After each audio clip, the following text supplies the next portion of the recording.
Dame un segundo. Gracias. Esa es agüita, déjemela ahí.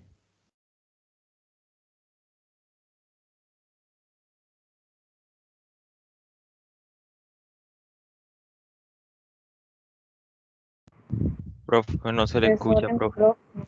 Desactivado. Ay, discúlpeme, tenía el micrófono desactivado, ya entonces quedó activada la grabación para la clase de hoy, viernes 12 de febrero. Un saludo muy cordial a todos, como les dije hace un momento. Les decía que la semana anterior les había dejado una asignación de tarea, unas cuantas preguntillas ahí, para que ustedes hicieran una labor de respuesta. Vi que, permítanme, comparto la pantalla. Viendo en la semana, viendo en el área de calificación de Sabio, donde yo puedo ver eso, veo que hay 47 actividades pendientes por entregar. Quiere decir, ya tenemos 55 participantes. Aquí aparecen 56 personas, porque yo estoy incluido como participante allí. O sea, siempre el profesor hace parte del equipo de personas matriculadas, o sea, pertenecientes al aula. Y algunas personas que entraron, que fueron matriculadas el día de ayer, hay 2 personas que fueron matriculadas el día miércoles, el viernes y el miércoles, me escribieron, pues porque entraron ayer a Sabio y vieron que había una tarea y pues obviamente la tarea se vencía ayer mismo. Entonces me pidieron que si había la posibilidad de que les concediera más tiempo, y a esas personas que las matricularon así muy tarde, pues les extendí el plazo hasta el domingo para ser un poco consistentes con la situación. Veo entonces en las tareas, así es como nosotros vemos cuando ustedes nos entregan una tarea. Vemos una planilla que nos dice para cada persona los datos de la persona, la fecha en que entregó, la hora en que entregó, el documento que entregó, y aquí pues ahí está el espacio para que nosotros, si queremos o si lo juzgamos necesario, demos los comentarios o si no se los damos en la clase. Quería revisarles, quería informarles que estas tareas, además, Sabio las compara, las contrasta con las fuentes en internet, como les había dicho al principio. Estas tareas, fíjate que aquí, por ejemplo, aparece un porcentaje: 7%, 10%, 7%, 2%, 15%, 28%, 22%. Quiere decir que tienen 33%. Ese porcentaje es el porcentaje de coincidencia del documento que ustedes entregaron, coincidencia textual con fuentes disponibles de consulta en la red. No quiere decir por el hecho de que sea un porcentaje alto como este del 50%, no necesariamente significa que esté malo, pero el 50% sí advierte que la mitad del material entregado fue muy seguramente copiar y pegar. Yo quiero ser muy preciso con esa circunstancia. Cuando al leer el documento uno se da cuenta que no había otra manera de hacerlo, pues podría eventualmente darse el caso de que un documento con un 50% de coincidencia sea recibido. Pero si nos guiamos exclusivamente, por el informe de coincidencia, documentos del 30, del 40, del 50% de coincidencia son documentos que se pueden considerar plagio. Es decir, porque la persona utilizó el contenido de una página web o de un libro o de un documento que está disponible en la fuente en internet, básicamente, pero no hizo la citación adecuada para decir que eso fue copiado y pegado textualmente en su trabajo. En cada caso, pues fíjate, por ejemplo, este documento tiene un 0% de coincidencia, lo que quiere decir que Turnitin, cuando revisó el contenido contra el Internet, no encontró que el contenido entregado en este documento, la aclaración puntos 4 y 5, no encontró que eso coincida textualmente. Puede coincidir en palabras y en frases porque pues, el español es uno solo, pero no encontró que haya volúmenes de texto extraídos textualmente de otra parte. Mientras que donde hay porcentajes más altos, pues quiere decir que sí, y entraremos a revisar en cada caso. Bueno, quería decirles eso. Quería decirles también que dentro de las actividades de la tarea, que no la he revisado porque apenas la empezaré a revisar este fin de semana, dado que hasta la fecha era hasta ayer, una de las tareas era actualizar los perfiles y veo que la gran mayoría de ustedes tienen ya eso actualizado, pero hay varios que no pusieron su foto como les había solicitado. Tal vez son personas que recientemente llegaron, por ejemplo, en este caso, sé que en este caso de nuestra amiga Carolina Castellón, tiene el plazo ampliado porque ella recién se registró en las actividades del curso el día de ayer, pero hay otros casos donde parte de la actualización del perfil era la de colocar una foto que yo pueda cuando quiera ver, cuando quiera saber con quién estoy hablando, pueda más o menos darme cuenta de cuál es, de quién es la persona con la que estoy interactuando. Entonces, quienes no lo han hecho, por favor, les agradezco que lo hagan. Profesor, una preguntita. Sí, dígame. ¿Dónde era que se cambiaba la foto de perfil? Que se me olvidó. En el perfil de Sabio. O sea, tú entras a Sabio, a tu perfil. Permítame, regresamos por aquí arriba. Tú puedes editar el perfil. Y aquí puedes administrar la imagen del usuario. ¿De acuerdo? Profe, disculpe, y en banner, que yo no encontré la opción para no, cambiarlo. en banner no está esa opción habilitada. Alguien me preguntó, yo se lo contesté por el mensaje de correo. En banner no tiene habilitada la opción para poner la foto. O sea, en banner hay varios campos. Incluso yo no sabía que estaban deshabilitados hasta que me hicieron las preguntas, porque no los había. Hay uno que habla de un sufijo, de un prefijo, de un género, que cuando uno abre el menú desplegable solamente tiene la opción no aplica o no indicado o no, es decir, esos campos, pues obviamente no hay forma de configurarles ningún valor.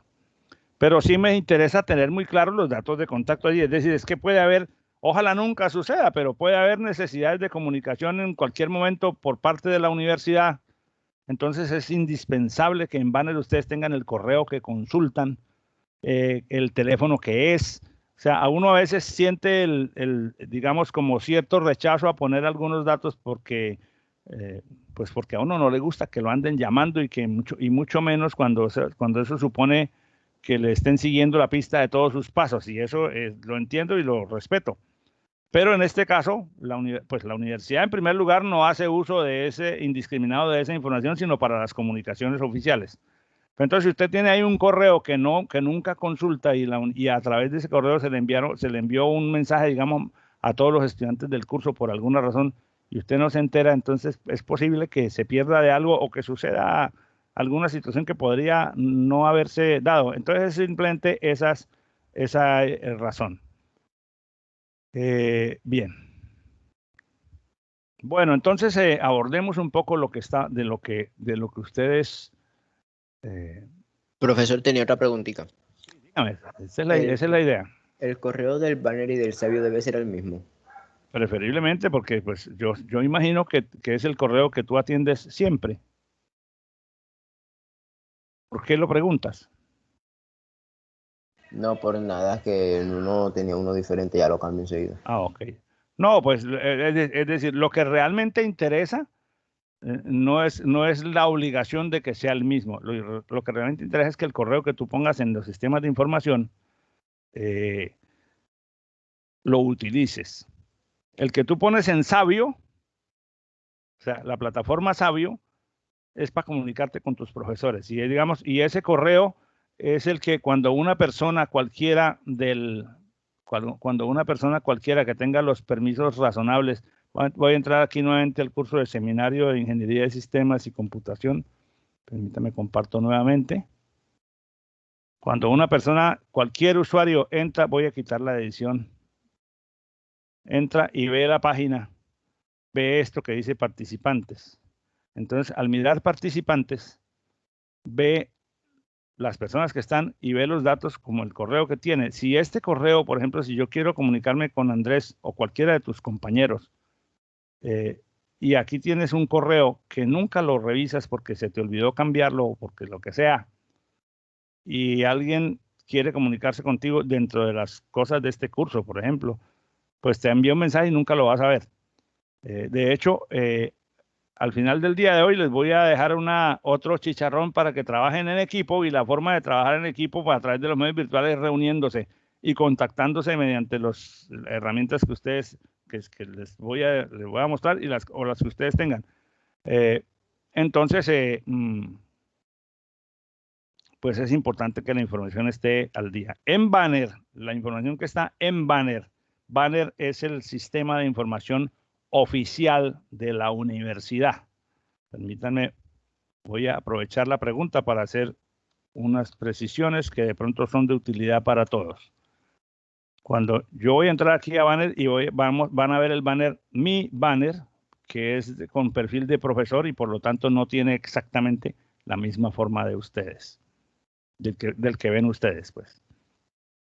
Yo veo aquí información personal que seguramente ustedes la ven exactamente de la misma forma, y servicios a docentes que no los ven ustedes. Ustedes tienen un menú que supongo que se llama servicios a estudiantes. En información personal, yo tengo un tema de encuestas y de evaluaciones, un tema de eventos internos y el autoservicio general, que es en donde están los datos personales. En este caso, mi perfil.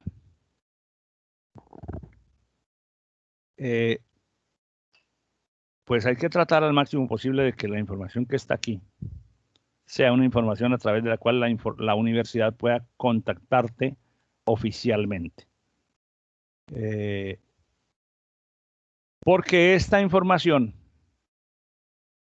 que ustedes ven a través de un menú como este, por ejemplo, cuando yo quiero buscar un estudiante o cuando yo veo a mis cursos, voy a escoger el periodo en el que estamos trabajando, es el primer periodo 2021 pregrado, que en la nomenclatura interna es 2021-10. Y voy a escoger un NRC cualquiera de los que yo tengo, voy a escoger este de Seminario de Ingeniería de Sistemas. Entonces, si yo miro la lista de clase, aquí me salen obviamente todas las personas que están matriculadas. Si quiero ver alguno de ellos, entonces, esta información es la que ve cualquier funcionario de la universidad con acceso a los datos de los estudiantes. O sea que para efectos de cualquier decisión oficial de la universidad va a utilizar los datos del estudiante que aparecen registrados en el sistema. Por lo tanto, es una responsabilidad del estudiante que su perfil en el sistema de información oficial para la información histórica académica esté al día. Esa es básicamente la única razón por la que yo les he insistido o por la que incluí dentro del tema de la tarea pasada, actualizar los perfiles en esos dos sistemas de información. Profesor, una preguntita. Señor. ¿Qué es ese 1000 que está a la derecha de pregrado? ¿En dónde, perdón? A la derecha de pregrado, que hay un 1000, ¿qué significa eso? ¿En dónde estás mirando? Excúsame que no estoy ubicado. Ah, ya. No, era que no sabía que el 1000 ese era créditos. Estaba viendo la imagen que usted tenía. Ah, espera un segundo. ¿En la lista de clase? Ah, es que no te entendí la pregunta y discúlpame. Ah, este es los créditos que representa la materia. Esta materia es de un crédito. Entonces, si yo escojo otro NRC, por ejemplo, el grupo de procesamiento numérico, que es un grupo de quinto semestre,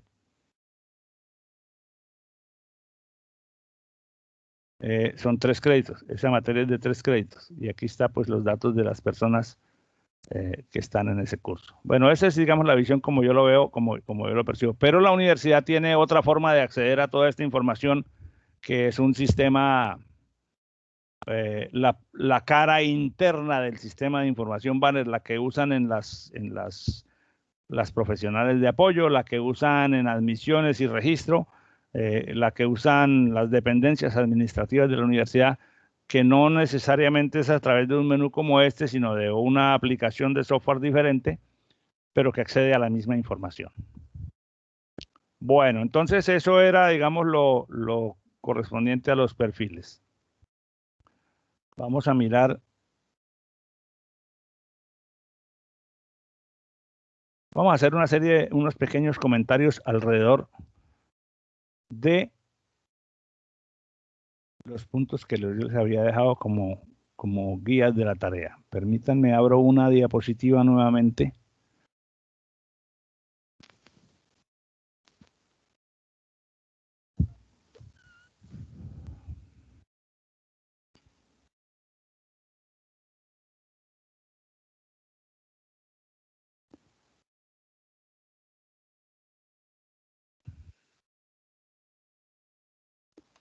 Algo me pasó con el PowerPoint y me toca cerrarlo todo porque dice que está inestable. Yo no sé qué causa ese error, pero vamos a entrar nuevamente.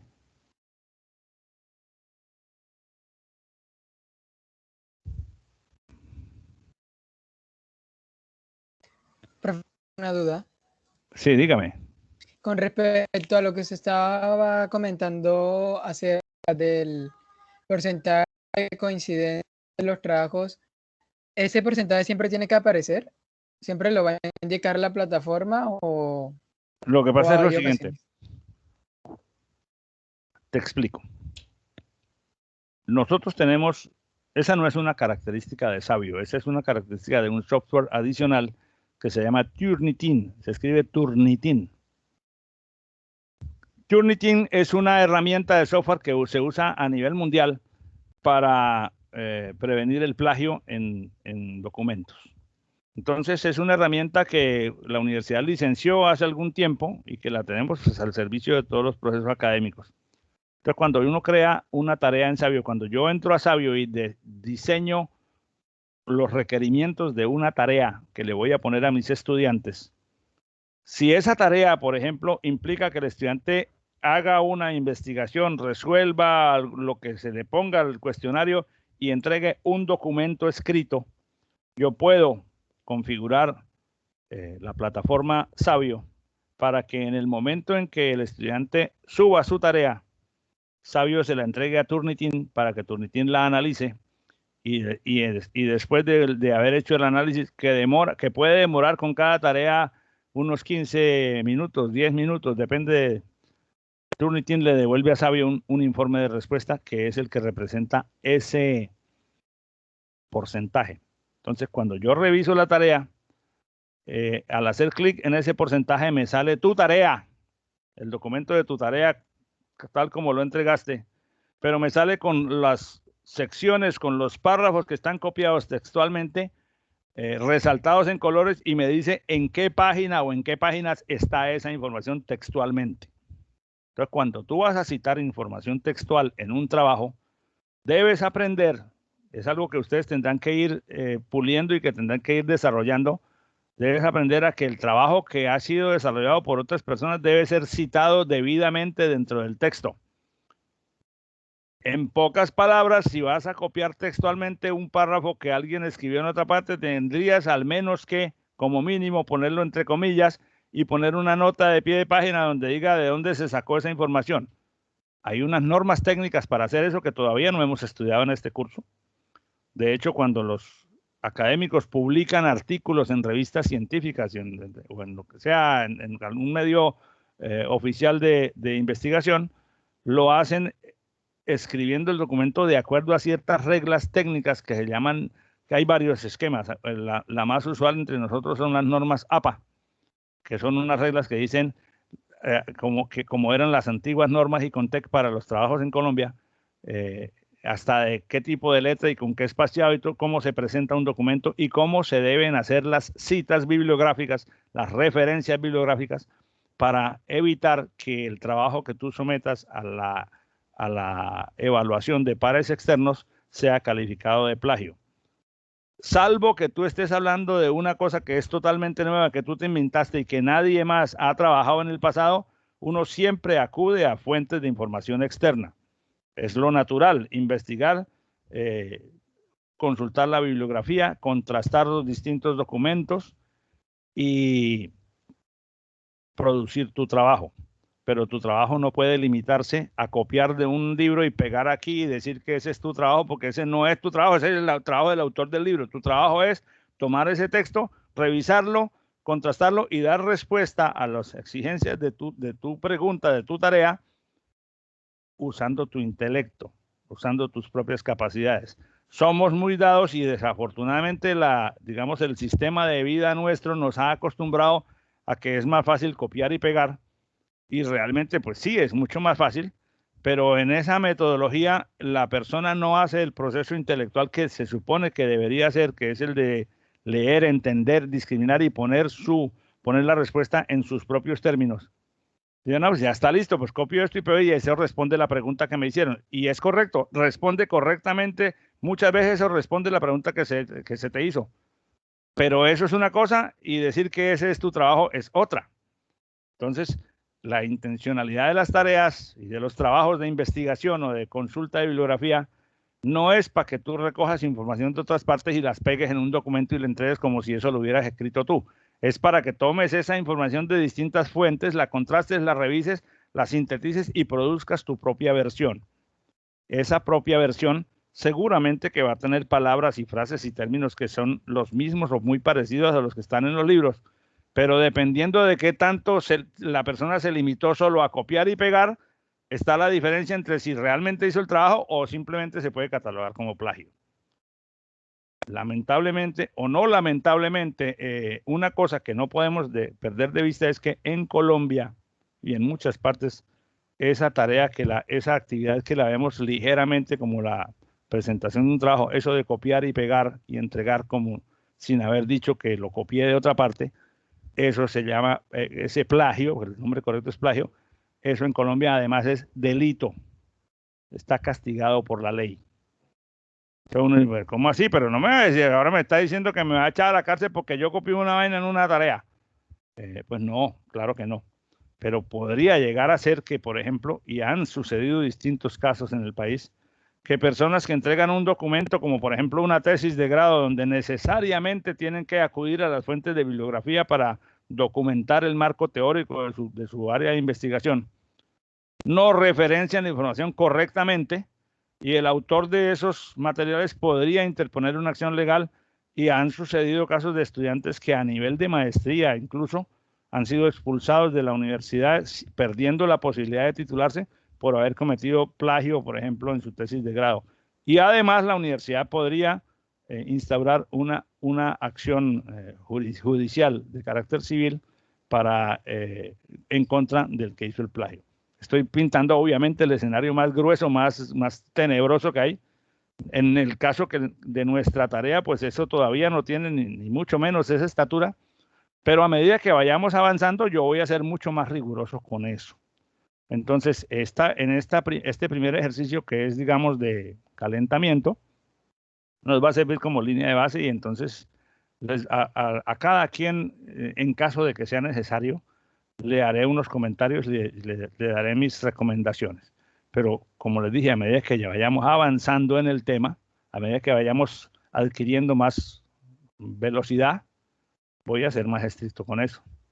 Entonces, a final de semestre, un trabajo que me entreguen con un 50% de plagio, y repito, siempre lo reviso, no me guío solo por el porcentaje, sino que hay que revisar por qué es que Turnitin dijo que es plagio, porque puede ser que haya cosas que simplemente Turnitin, que es un software, lo cataloga como igual, pero que realmente evidentemente no es estrictamente copiar y pegar, sino que hay un trabajo hecho por el estudiante. Pero si yo encuentro que si al final de semestre una tarea con un 50, con un 60% de coincidencia verificada, La calificación tiene un 0, tendría derecho a someter el caso al estudio del comité de casos para que al estudiante le pongan una sanción disciplinaria. Entonces vamos a ir aprendiendo juntos. Todo esto lo estoy diciendo lo más escueto que puedo para que ustedes sepan cuál es el posible escenario, no conmigo, sino con los profesores de la universidad en general, para que tengan una claridad conceptual acerca de cuál es el terreno que estamos pisando y hagamos las cosas sin demasiada preocupación, porque no se trata de meternos presión, sino de que tengamos claro cuáles son los referentes y que tengamos claro que hay cosas que es mejor hacerlas de cierta manera para no cometer errores que puedan ser interpretados en contra tuya. ¿Ok? Bueno, me extendí bastante en esa respuesta, pero supongo que está bien, ¿no? O sea, Oiga, profe, claro. una pregunta referente a cómo uno puede ver el porcentaje antes de enviar el trabajo en Turnitin. Hércules, tendría que decir strike one, no la puedo batear. Debe haber alguna manera desde la perspectiva de sabio del estudiante. Me comprometo a averiguar si esa opción ustedes la tienen disponible para pre-valorar sus trabajos. Sería muy bueno que existiera. Profesor, una pregunta. Pero no sé exactamente si esa opción la pueden ustedes habilitar desde su perfil. Lo averiguo y les comento. Dígame, una pregunta, profesor. Ay, se me fue ahora. Ya. El coso ese que dijo mi compañero ahora. ¿El coso? No podría ser así, pero habría alguna forma de que aunque se haya copiado de alguna forma que tenga las palabras muy parecidas y vaya a tener margen de igualdad con una página, podría haber alguna forma para que no apareciera. O sea, que lo hizo, pero que puso dónde lo sacó y eso, ¿así sigue saliendo o no? ¿O se quita? No, por eso dije al principio que va a depender de varias cosas. Turnitin es muy eficiente. Esa no es una herramienta menor, es una herramienta de alta calidad. O sea, que suele acertar en el análisis. Suele acertar fuertemente. Es decir, que las coincidencias que él muestra son coincidencias exactas. O sea, no es una valoración. Muchas veces cuando la persona toma el texto, lo revisa y lo reescribe en sus palabras, usa palabras muy parecidas, porque a veces no se pueden usar otras, ¿cierto? Si yo estoy hablando en especial si estoy hablando de cosas muy técnicas, pues las cosas tienen un nombre específico y no se le puede cambiar. En esos casos, cuando la persona ha reescrito la información en una forma, en su propio estilo, aunque tenga muchas palabras parecidas en común, Turnitin no lo va a decir, mire, esa copia es textual. No. Esos porcentajes salen casi siempre cuando usted cogió una página web y llegó y usted abrió una página web que dice, vamos a ver.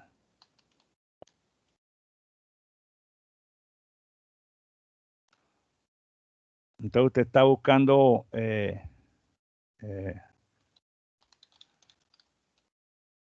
historia de la ingeniería de sistemas. Y entonces usted llega y se mete aquí y dice, bueno, ahí está el título que estoy buscando. Entonces aquí encuentra esta información y usted llega y dice, pero entonces hagamos esta vaina, hasta, pero este pedacito que dice Veracruz, Querétaro y el examen de México, eso no lo pongo hasta aquí nada más. Copio y pego en el documento. Luego vengo por aquí. Si eso es lo único que tú haces, de copiar y pegar,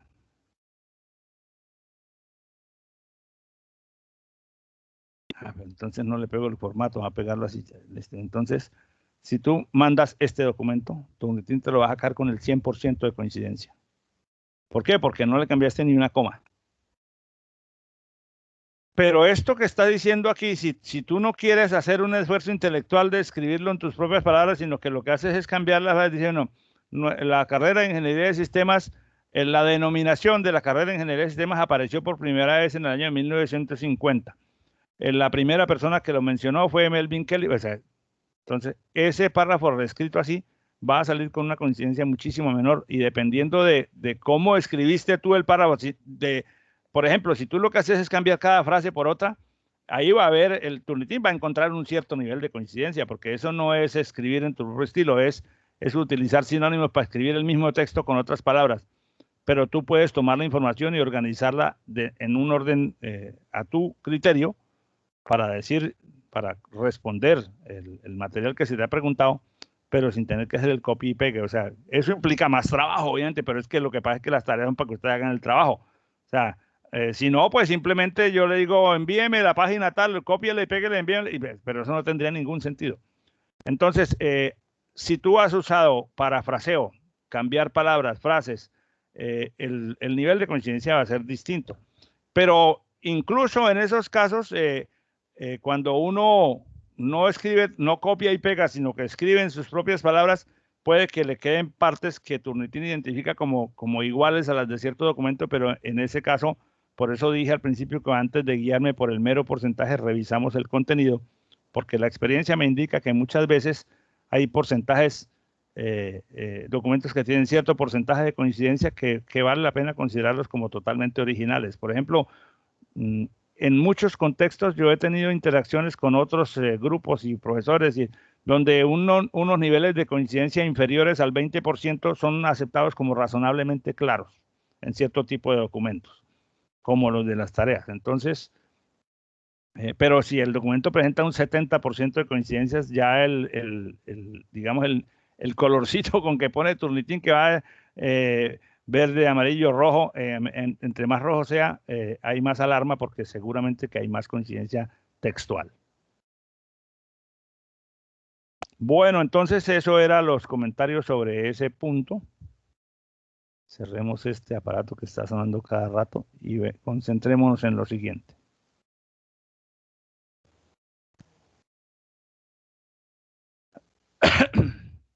Se nos había, bueno, este es un problema ahí, una pregunta light.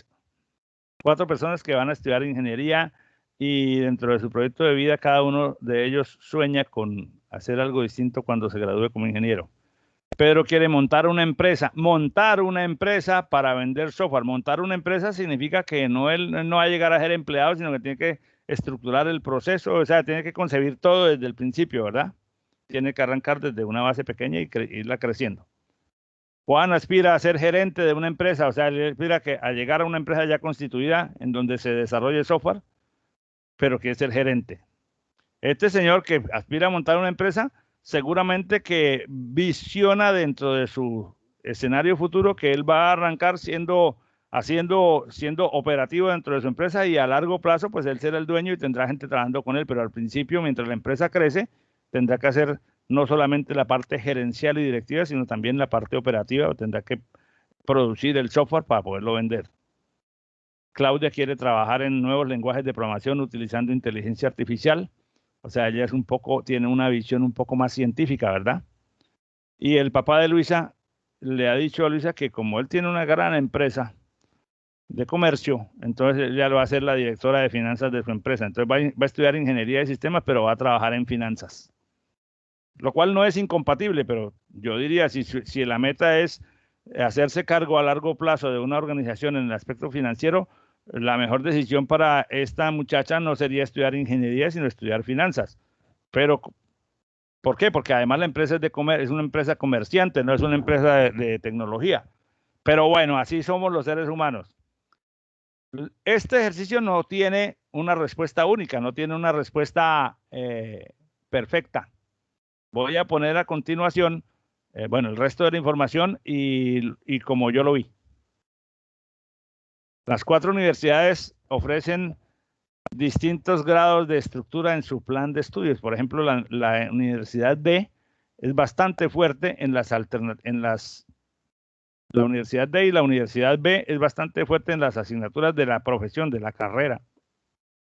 Esta tiene una mayor solidez en ciencias básicas. Esta es la que tiene mayor solidez en ciencias básicas. Pero esta tiene una solidez amplia comparada con esta en la administración y finanzas. Ahora, la Universidad A tiene muy fuertemente acentuada la formación en administración y finanzas, más que las asignaturas de la carrera. Bueno, entonces, si Claudia quiere hacer desarrollo de software con inteligencia artificial, pues quizás lo que más, desde mi óptica, esta sí es mi respuesta, no, la de ustedes no tiene que coincidir con esta. Como yo les preguntaba, la pregunta era que ustedes dijeran en cuál de esas universidades sería mejor para cada uno. Yo pienso que si Claudia va a trabajar con ciencias aplicadas de ingeniería, con inteligencia artificial y desarrollo de software, su mayor interés está en las ciencias aplicadas de ingeniería y en las asignaturas profesionales. Por lo tanto, yo le daría esta universidad, le sugeriría esta porque es donde esas dos componentes aparecen ser como más robustas. Pero les repito, esta es una respuesta subjetiva. Esta no es una respuesta que todo el mundo tenga que decir así. ¿Alguien me quería decir algo? Sí, profe, yo tengo una pregunta. Adelante. O sea, para si usted me podía explicar con más claridad, o sea, ¿a qué se refieren las asignaturas profesionales? Lo que llama la gente las materias de la carrera. Las asignaturas profesionales. Entonces, ¿qué pasa? ¿Qué es esto acá? Ciencias básicas son las ciencias duras. Ciencias básicas conforman la formación fundamental de toda ingeniería, que está compuesta por las matemáticas, las químicas, donde hay las biologías, las físicas. Esas son las ciencias básicas. Que tienen algunas ciencias aplicadas en ingeniería, como las estadísticas, que son una especialización de las matemáticas, sí, como una aplicación especial de las matemáticas. Y los métodos cuantitativos, que bueno, es algo que todavía ustedes no tienen en su radar, que son disciplinas para usar ciencias básicas en aplicaciones específicas de problemas en general. Las asignaturas profesionales son las asignaturas propias de cada profesión y disciplina. En este caso, lo que la gente comúnmente conoce como las materias de la carrera. En el caso nuestro, dentro de las ciencias, dentro de las asignaturas profesionales están todas las del área de fundamentos y programación, estructura de datos, bases de datos, desarrollo de software, arquitecturas de software, sistemas operativos, arquitectura de hardware, todo lo que tiene que ver exclusivamente con la profesión y que normalmente la inmensa mayoría de esas materias no las ven las otras carreras, porque son propias de nuestra profesión. Las ciencias sociales son materias de carácter complementario, en donde se le desarrollan a la persona o se pretenden fortalecer en el individuo sus características como persona, como ser social, como ciudadano, como ser miembro de una comunidad. Entonces ahí se arranca por temas como las habilidades de comunicación. Creo que ustedes tienen ahora un curso de eso, ¿cierto? Que dentro de los cursos de primer semestre hay que habilidades de comprensión lectora o taller de escritura académica, alguna cosa de esa, no recuerdo bien qué materias. Vamos a mirar un momentico en el pensum de una vez. Plan de estudios. Profesor, estaría lo que es taller de comprensión lectora. El taller de comprensión. Exactamente, esa es la que estaba buscando. Permítanme, me pongo aquí para mover esto acá. Ustedes tienen entonces, ay, perdón. ¿Qué se me hizo? Aquí. Entonces, ustedes tienen esta que es del área de humanidades, ciencias humanas, taller de comprensión lectora, es parte precisamente de eso que estábamos mencionando aquí, de ciencias sociales. Cálculo diferencial es ciencia básica, está aquí. Lo mismo, todas las que dicen CEBAS son ciencias básicas. Entonces ustedes tienen en primer semestre una formación fuerte en ciencias básicas porque tienen cálculo diferencial, química general y matemáticas básicas. Tienen estas materias amarillas que tengo aquí en el pensum, son las propias de nuestra profesión. Hay que hacer una salvedad. Las otras ingenierías también ven esas dos. Las otras ingenierías pueden ver esta como un curso electivo si les interesa. pero nosotros vemos además estructura de datos, matemática discreta, algoritmos y complejidad, bases de datos, desarrollo de software, arquitecturas de software, fíjate que todo esto, lo que está aquí en amarillo, lo puse en amarillo para guiarme yo, son las materias de nuestra profesión. Aquí aparece una que dice matemática discreta y entonces uno de ustedes me puede decir, profe, pero entonces ¿por qué esa matemática no está como ciencias básicas? Porque esta es una matemática, una forma, una fenomenología matemática exclusiva o propia de nuestra carrera. Ahí se ven unas herramientas específicas de cómo representar información para ser utilizable dentro de nuestra tarea como ingenieros de sistemas y de computación. O sea, esta materia no la ven los demás ingenieros, no hace parte de la formación en ciencias básicas, es de formación específica para nosotros. ¿Ok? Entonces, además están, bueno, las lenguas extranjeras también hacen parte de eso de las humanidades, de las ciencias sociales. En ciencias sociales, fíjense, lo que ustedes van a ver en ciencias sociales, están viendo taller de escritura, de comprensión lectora, ahora. Más adelante van a ver el taller de escritura académica, un curso sobre la Constitución Política de Colombia, que es obligatorio por ley para todos los programas de universidad en Colombia, un curso de creatividad e emprendimiento, un curso de formulación y evaluación de proyectos, que es de lo más importante que ustedes tienen que aprender como ingenieros de sistemas y computación. De hecho, les recomiendo que en la medida en que ustedes vayan avanzando y vean por fuera de la universidad formación en gestión de proyectos, si la pueden coger, háganle, que eso es una formación, primero, muy útil para uno ejercer la profesión, para poder independizarse y ser empresario en proyectos de software. Y segundo, da plata, saber hacer proyectos. Ciudadanía global, hay 2 cursos selectivos de humanidades y un curso selectivo de carácter empresarial y un curso de ética. Esas rosaditas son esa formación, representan esa formación en ciencias sociales que toda carrera tiene. Algunas carreras tienen más que otras dependiendo de su énfasis.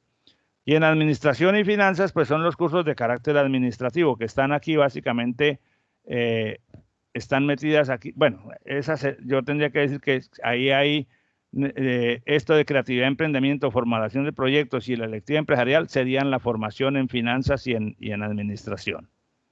Bueno, hay algunos componentes administrativos por aquí, pero son administrativos de naturaleza técnica. Bueno, entonces, dependiendo de cada una de las expectativas del individuo, se supone que uno debería hacer ese análisis antes de entrar a la universidad para escoger la universidad correcta, pero la mayoría de nosotros, en las condiciones en que vivimos en nuestro país, no tenemos muchas posibilidades de escoger más de una universidad. Cuando mucho tendemos en el abanico los que tienen más posibilidades. Bueno, hay gente que tiene muchas posibilidades, pero son muy poquitos en nuestro entorno social, gente que tiene muchísimo dinero y muchísimos recursos, entonces puede estudiar en cualquier universidad del mundo. Pero eso no llegan a ser ni siquiera el 2% de la población. La mayoría somos así como somos todos aquí, que tenemos que luchar día a día por progresar y por conseguir lo del sustento de la familia. Es decir, no tenemos las cosas gratis y por lo tanto tenemos la posibilidad de escoger 2 o 3 universidades dentro de la misma ciudad la mayoría de las veces. A veces hay que hacer el esfuerzo de ir a otra ciudad y eso, bueno, en fin. Pero uno debería poder evaluar la estructura del pensum de las universidades a las que piensa aspirar antes de entrar. La mayoría no lo hacemos o lo hacemos muy rápidamente. Entonces yo propongo, esto que estoy diciendo aquí es apenas una respuesta propuesta por mí a esa pregunta, pero cada uno de ustedes, mirarle lo que cada uno de ustedes argumentó en cada caso. Por ejemplo, si esta señora quiere ser director de finanzas o ese es su objetivo, ¿por qué la universidad? Pues porque ahí es donde está el componente financiero con mayor robustez, obviamente. Esa fue la única lógica que apliqué allí. Segundo, investigue y describa los 5 mayores exponentes de la ingeniería a lo largo de toda la historia conocida. Para cada uno de ellos diga quién fue, dónde vivió, cuáles fueron sus principales logros, por qué lo metió en la lista. Esa es una pregunta tramposa, porque escoger 5 mayores exponentes de la ingeniería es casi imposible, o sea, es muy complicado. Porque es muy difícil catalogar los niveles de logro de distintas áreas de ingeniería. Entonces, ¿qué ha sido más importante para el desarrollo de la humanidad a lo largo de la historia? ¿La ingeniería civil o la ingeniería mecánica o la ingeniería eléctrica o la ingeniería naval, o la ingeniería de sistemas. Entonces uno dice, bueno, si es para el desarrollo de la humanidad, ¿cómo? Por eso ahí empiezan los análisis particulares. Tú tienes razón en que la que más se vio fue la civil. Claro. Si tú vas a los documentos, a la historia, pues hay mucho más trabajo en ingeniería civil a lo largo de la historia, porque en esa época, y entre más antiguo, más diciente, las necesidades de las comunidades se resolvían por la vía de las construcciones. El nivel de disponibilidad de tecnología era en acorde a cada época, pues estaba más relacionado con ese tipo de cosas. De eso es lo que queremos hablar ahora a continuación, pero entonces voy a dar mi visión. Obviamente yo no espero que todos coincidan en las mismas 5 personas, porque si cada uno hizo una investigación, es posible que a cada uno de ustedes le parezca que la respuesta correcta está conformada por 5 personas distintas.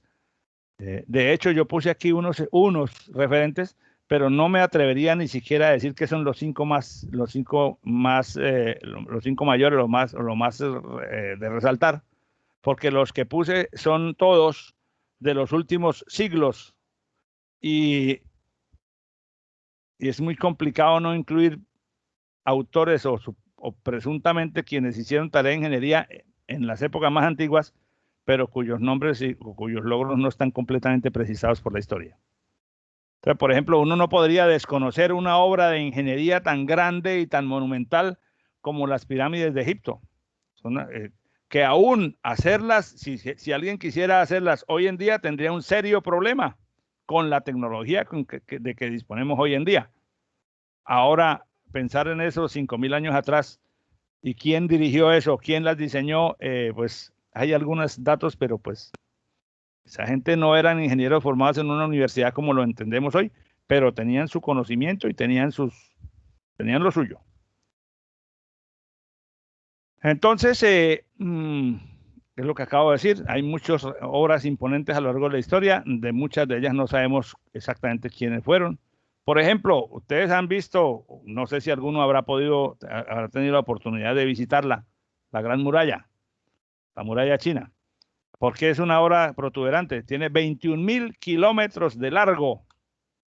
Usted sabe lo que es hacer hace 2.000 años, no sé cuánto tiempo será atrás, una obra que es un camino amurallado de 6 o 7 metros de altura. Esto no es de largo, sino de alto, de altura, del piso hasta acá, en promedio, con un ancho de entre 4 y 5 metros durante 21.000 kilómetros. El gobierno de los Estados Unidos estaba peleando por hacer un muro entre Estados Unidos y México que tiene 3.000 kilómetros y no lleva ni la mitad.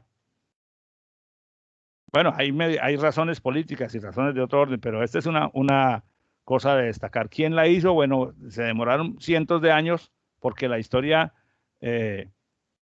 dice que los primeros tramos se concibieron 200 años antes de Cristo y que los últimos tramos que se hicieron en el año 1300. Estamos hablando de 5 o 6 siglos en el camino. Las pirámides de Egipto, que tienen, fíjate, siglo XVI antes de Cristo.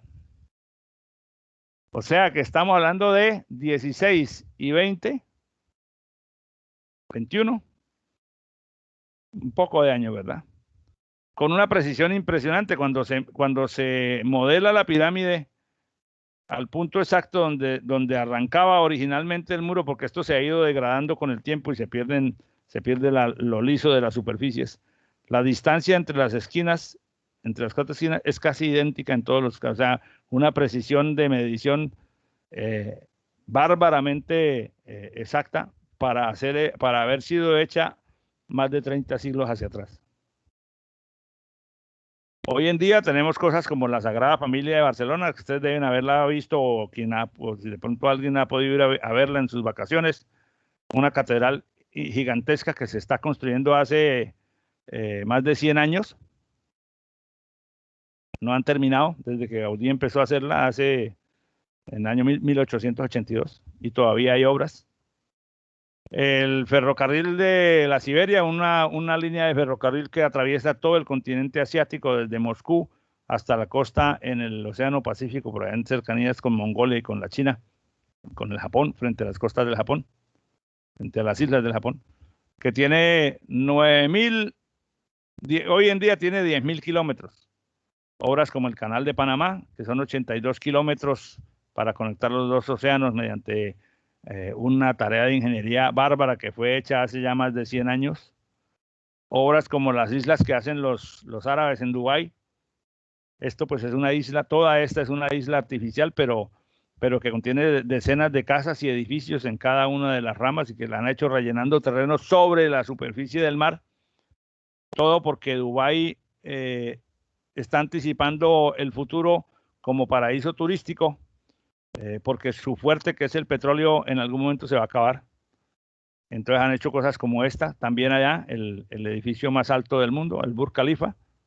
Son todas ellas expresiones de construcción. Fíjate que todas son construcciones.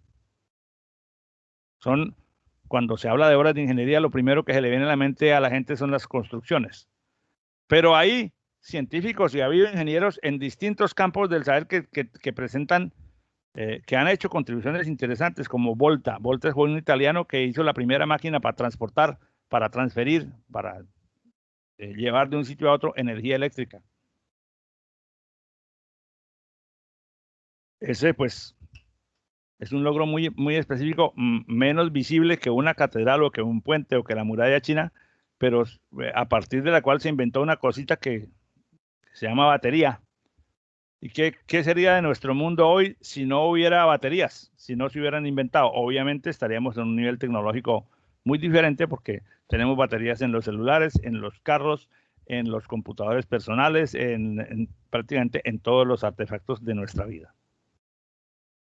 Eiffel, que fue constructor, conocido por su torre, digamos, la hora máxima de referencia, pero que hizo una enorme cantidad de proyectos de construcción en hierro, en acero, puentes, estructuras de edificios, determinó muchas cosas de esa área de la ingeniería.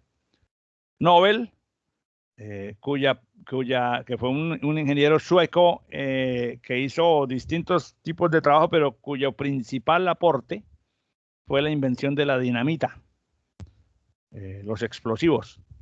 Profesor, una pregunta. Señor.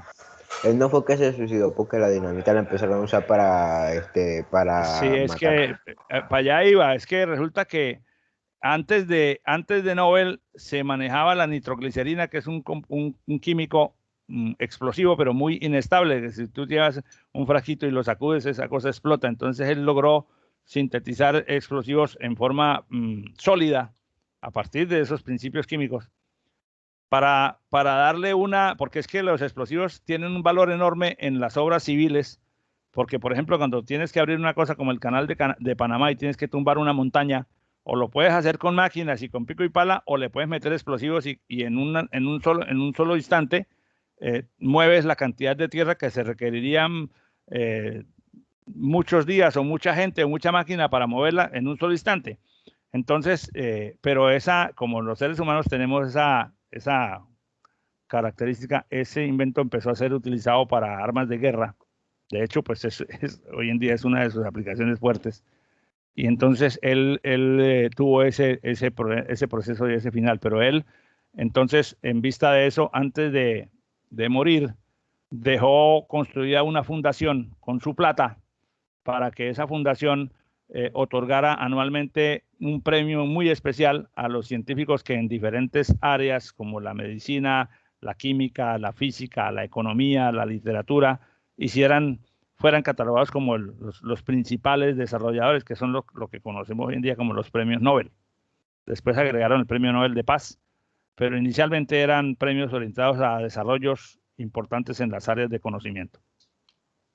Se me ocurrió mencionar también a Nikola Tesla, un serbio croata de por allá de la Europa oriental, que no ha tenido suficiente lugar en la historia. No sé si ustedes han oído hablar de Tesla, pero Tesla hoy en día es una marca líder en el mundo en autos eléctricos. Tesla fue un fuerte investigador de la corriente eléctrica. y fue un investigador que tuvo un enemigo muy grande mientras él estaba en su apogeo, que era el señor, el norteamericano Thomas Alva Edison. Profe, él fue el que inventó la corriente alterna, ¿sí o no? El que lo diseñó. No, lo correcto no es decir lo inventó, la descubrió, la modeló. Eso. O sea, él desarrolló por sus investigaciones, y sí, y él desarrolló un esquema la corriente alterna tiene una facilidad muy grande para usarse, porque cuando hay corriente hay voltaje. Entonces, la corriente alterna se puede transformar usando transformadores, por eso tenemos transformadores en las esquinas de los barrios.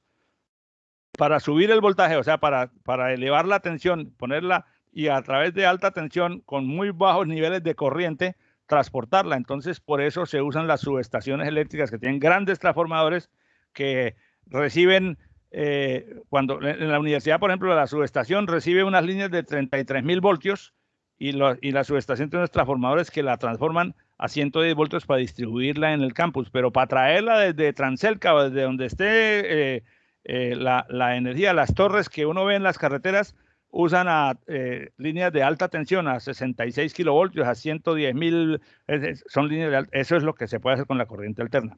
Pero Tomás Alva Edison estaba defendiendo en sus laboratorios la idea de manejar la corriente continua y ya estaba haciendo uso comercial de la corriente continua para iluminar residencialmente, para distribuirla en las residencias de las casas. Pero la corriente continua no se deja manejar así, entonces es un poco más complicada. Tesla defendía la bondad de la corriente alterna y de hecho con el tiempo Tesla tuvo la razón, porque hoy en día en todo el mundo se usa corriente alterna para la distribución en las casas y en las empresas.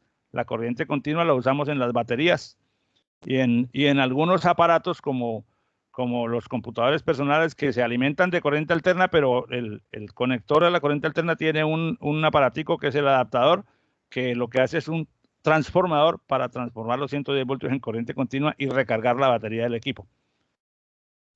Pero Tesla fue digamos, los trabajos de Tesla en electricidad y magnetismo son monumentales. También se me ocurrió mencionar a Turing, que es uno de los padres de la computación moderna. Alan Turing, ese sí es uno de nuestra cosecha. Yo no sé si ustedes vieron la película El Código Enigma, de Imitation Game, que habla sobre su vida. Sí, señor. Yo también lo puse en mi trabajo. Pero excelente, porque Turing es, en nuestra área, es uno de los papás. No porque él haya sido el programador o el que no, él lo que hizo fue pensar y formular unos conceptos. Él se inventó una cosa que se llama la máquina de Turing, que es una abstracción, o sea, una idea, no es una máquina física, una máquina que lee, que es un aparato capaz de leer símbolos en una cinta que rueda a derecha o izquierda y dependiendo del símbolo que lea, produce un comportamiento, o sea, la base fundamental para la construcción o para la idea de un computador. Formalizó por primera vez los conceptos de algoritmo y computación, se considera uno de los padres de las ciencias de la computación. Trabajó muchísimo en el uso ese de criptografía y de mensajes cifrados, que fue muy importante en la época de la Segunda Guerra Mundial, porque los bandos en conflicto, para transportar mensajes entre sus aliados, tenían que encriptarlos para que los enemigos no se los descubrieran, y por eso él trabajaba mucho con esas máquinas Enigma que todavía hay por ahí en los museos. Tuvo una vida complicada, porque quienes vieron la película lo pueden, porque él era gay y entonces en esa época pues eso era, pues el hombre siempre ha tenido a veces comportamientos absurdos y bueno, él tuvo una época muy difícil, muchos contradictores. Sí, pero sin duda alguna es uno de los referentes de nuestra disciplina. Esa es la razón por la que lo incluí aquí. Profe, yo había leído por ahí que la muerte de Turing en sí no se sabe si fue suicidio por la manzana de cianuro o si fue un accidente que tal vez fue un experimento que dejó en algún lado. También se dice que después de su muerte, aunque me hubiera encantado que hubiera sido cuando él estuviera vivo, en el 2013 creo que la reina Isabel hizo una disculpa oficial por los tratos que recibió Alan Turing. Me hubiera encantado que lo hubiera hecho cuando él estaba vivo, porque así murió. Pero es que el hombre ha tenido esas cosas a lo largo de la historia. Mire, cuando Galileo Galilei dijo que la Tierra se movía alrededor del Sol, fue calificado como hereje por la Iglesia Católica en la época de la Inquisición. En plena Edad Media eso era una locura. Entonces, contradecir la Iglesia. Una cosa que resulta que hoy en día nos parece tan evidente porque no se necesita tener mucho criterio para ver por la noche la luna ¿por qué la luna se pone en menguante, en creciente? Pues porque la sombra de la Tierra está pasando entre ella y el Sol. Pero no, decir que la Tierra es redonda y que giraba alrededor del Sol fue un pecado enorme, y a Galileo la Iglesia lo obligó a retractarse públicamente. Y él tuvo que para salvar su vida, tuvo que retractarse en ese momento y dijo que se retractaba y en voz baja, y sin embargo se mueve, por sí mueve. Pero solo hasta el siglo XX, creo que hasta el siglo XX fue que el Papa, uno de los papas, reconoció el error y reivindicó el nombre de Galileo. ¿Pero qué? ¿15 siglos después? ¿10 siglos después? Es una cosa absurda.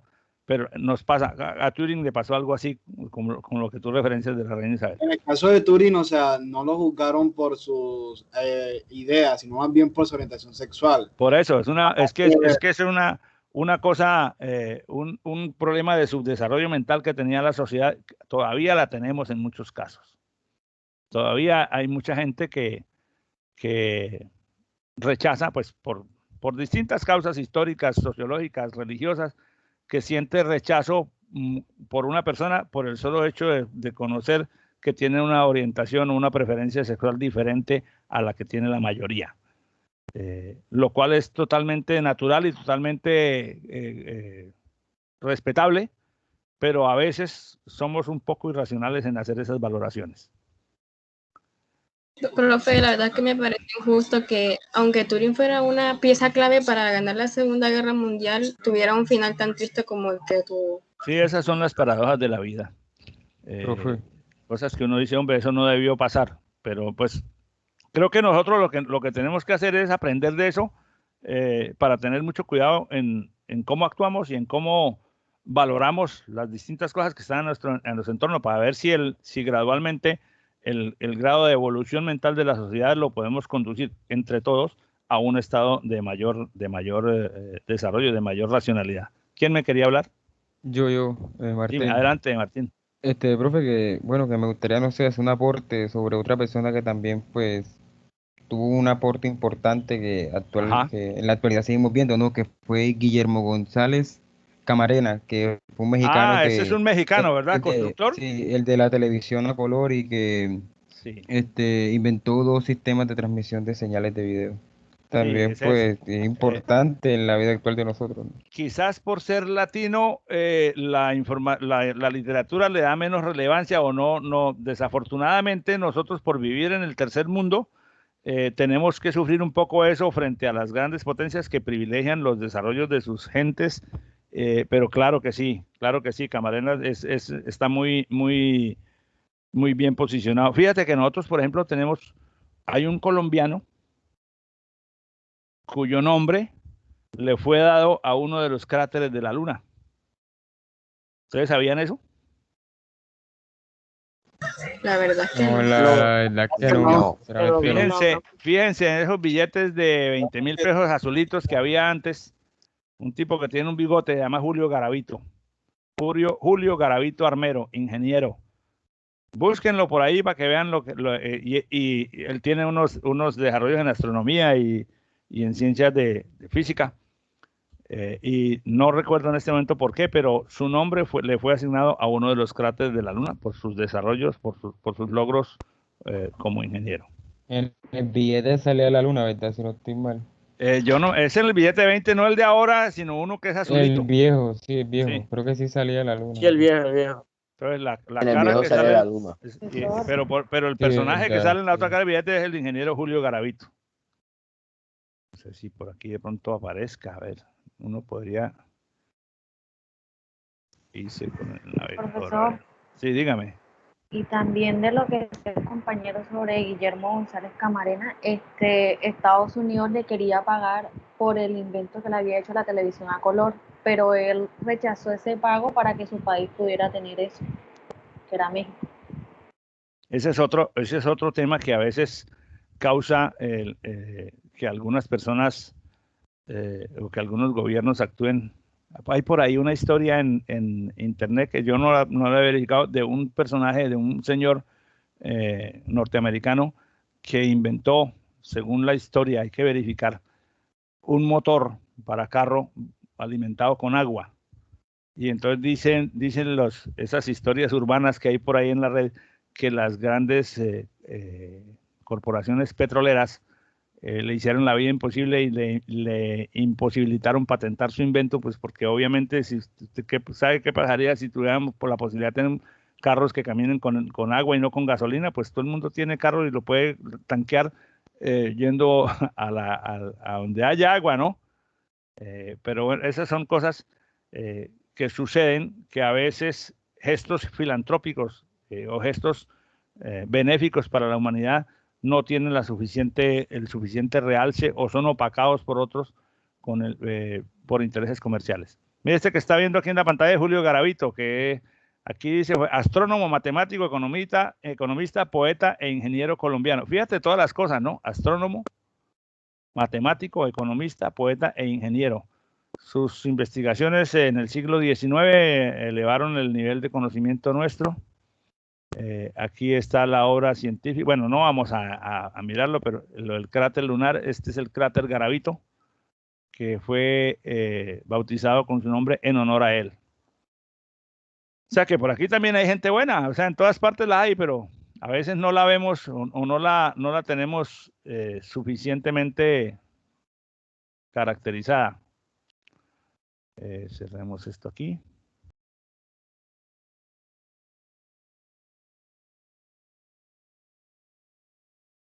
Bueno, terminemos ahora. Vamos al siguiente. Dice, ¿cuáles son los 5 principales desarrollos de la ciencia de la computación? ¿En qué consiste? ¿Quién lo inventó? ¿Cuál fue su impacto sobre la vida del ser humano? Aquí también me imagino que votaron corriente suficientemente, porque escoger 5 principales desarrollos también es una cosa muy complicada. No sé qué habrán respondido, pero yo lo que hice fue una lista de más de 5 cosas que me parece que podrían caber en esa definición. El invento del computador, la demostración de que hay problemas que no se pueden resolver por computador, es un logro. Esto parece que fuera contrario a la pregunta, pero resulta que el hecho de que a lo largo de la historia haya gente que haya demostrado que algunos problemas no se pueden resolver con un computador, motivó el desarrollo de nuevas disciplinas. Hoy en día estamos hablando, la que aquí aparece de último, que es la computación cuántica, que es una manera distinta de construir computadores. Obviamente, por lo tanto, la forma de programarlos y de utilizarlos es porque ya hay algunos computadores cuánticos experimentales funcionando. Va a ser muy diferente a lo que ustedes están aprendiendo en este momento en la universidad. O sea que ya ustedes desde ahora tienen que ir pensando, y nosotros como universidad también, en que al plan de estudios hay que irle metiendo cosas de esas para que cuando ustedes salgan a trabajar o a vivir el mundo, ya tengan algo de herramientas con eso. El desarrollo de los lenguajes de programación, la construcción de las redes, por supuesto el Internet, la criptografía, la inteligencia artificial, el procesamiento paralelo. Estoy mencionando temas muy genéricos, porque yo les he preguntado quiénes son los autores y qué impacto ha tenido en realidad el ser humano. Bueno, cada una de estas cosas se puede definir, no lo vamos a hacer en este momento por razones de tiempo, pero es muy difícil decir, bueno, es que la criptografía la inventó fulanito de tal, porque es que cuando uno mira la criptografía, que es el arte o la ciencia de ocultar un mensaje mediante algún código para que solo quien tiene el código lo pueda descifrar, los primeros eventos criptográficos de que se tiene historia sucedieron en el Imperio Romano. cuando el emperador Julio César enviaba mensajes a sus generales en tierras lejanas, lo hacía usando una clave. O sea que cuando la persona cualquiera cogía el papiro ese donde estaba el mensaje, lo que leía no tenía ningún sentido porque las letras, los símbolos del alfabeto romano estaban trastocados de acuerdo a una cierta clave que solo él y el destinatario conocían, y por lo tanto era difícil o imposible descifrar el mensaje. Eso migró hasta conceptos como la máquina Enigma de la que hablábamos hace un momento, y hoy en día es fundamental para cualquier transacción que se haga sobre las redes. Entonces las páginas, por ejemplo, esas HTTPS, que son las páginas seguras, esa S significa que ahí a la información que tú envías desde tu navegador hacia el servidor, cuando viaja, ella viaja cifrada de acuerdo a un cierto algoritmo. Más adelante ustedes tendrán oportunidad de interactuar con esos conceptos. Algoritmo que impide que si alguien atrapa el mensaje o lo lee en el camino, lo pueda descifrar en un tiempo razonable. Sí se pueden descifrar porque al ser un algoritmo se puede hacer al revés, pero los algoritmos que se usan hoy en día son tan fuertes que descifrar un mensaje cifrado, por ejemplo, con RSA de 512, que es uno de los posibles algoritmos, puede tomar cientos de años. Claro que ese es un problema que no se puede resolver computacionalmente, pero con esta cosa que aparece aquí de la computación cuántica, parece ser que tenemos que repensar cosas como esta, porque según las pruebas que se han hecho, un problema que en un computador clásico se demora 10.000 años puede ser resuelto por un computador cuántico en un par de horas. Por lo tanto, eso, con este tipo de computación que todavía no tengo muy claro cómo funciona, es muy posible que los problemas que por el momento son muy difíciles o son irresolubles, como dice aquí, empiecen a ser resueltos, y por lo tanto habremos dado un salto importante en el desarrollo del conocimiento en el terreno de la computación. Bueno, esos comentarios los quería hacer sobre las preguntas de la tarea. No sé si haya algún otro comentario de parte de ustedes. Pero bueno, entonces formalizando eso, hablemos un poquito del concepto de ingeniería para darle cuerpo al tema del día de hoy. Son las 11:20, sí, tenemos suficiente tiempo para conversar sobre lo que es la ingeniería en general y para asignarles el siguiente chicharrón que ustedes van a preparar entre hoy y la próxima clase. Compañeros, en la opinión de ustedes, la ingeniería, ¿quién me da una definición en sus palabras de lo que significa el concepto de ingeniería? ¿Qué es ingeniería? No estoy hablando de ingeniería de sistemas en general, en particular, sino en general. La ingeniería, Profesor, ¿qué es para ustedes? Dale, Richard. A mi parecer sería ingeniárselas para solucionar un problema, buscar una forma para resolver X problema. Bueno, ese es un punto. Ahora lo complementamos. Entonces, ahora le doy la palabra a David, luego a Ronaldo. David Andrés, por favor. Para mí la ingeniería, lo dijo mi compañero, sería proveniente de la palabra de ingenio o de ingeniar. Sería la proposición de proponer distintas soluciones en distintas áreas con respecto a distintos problemas que se puedan presentar en la vida diaria y cotidiana. Muy bien, perfecto. Muchas gracias por tu intervención. Ronaldo. Profe, pues yo entendería como ingeniería es como, por así decirlo, usar todas las ciencias básicas o todos los conocimientos que uno ya tiene para poder inventar soluciones a varios problemas de la vida cotidiana. Sí, entonces por eso la ingeniería, su principal objetivo sería, por decirlo, como que la innovación o el desarrollo tecnológico, creo que sería así. Bueno, muy bien. Creo que ustedes ustedes están no están como la vivienda, están en el lugar correcto. Samuel Leonardo, ¿tienes la mano levantada? Bueno, profesor, yo creo que la ingeniería es más que todo las ciencias aplicadas en el sentido de que nosotros utilizamos todo el conocimiento científico no para crear nuevo conocimiento teórico, sino para aplicarlo al mundo y a los problemas que presenta esto. Bueno, muchas gracias. Sigue Tiene la mano levantada también Freddy Mauricio y luego Denalín. Freddy Mauricio, por favor.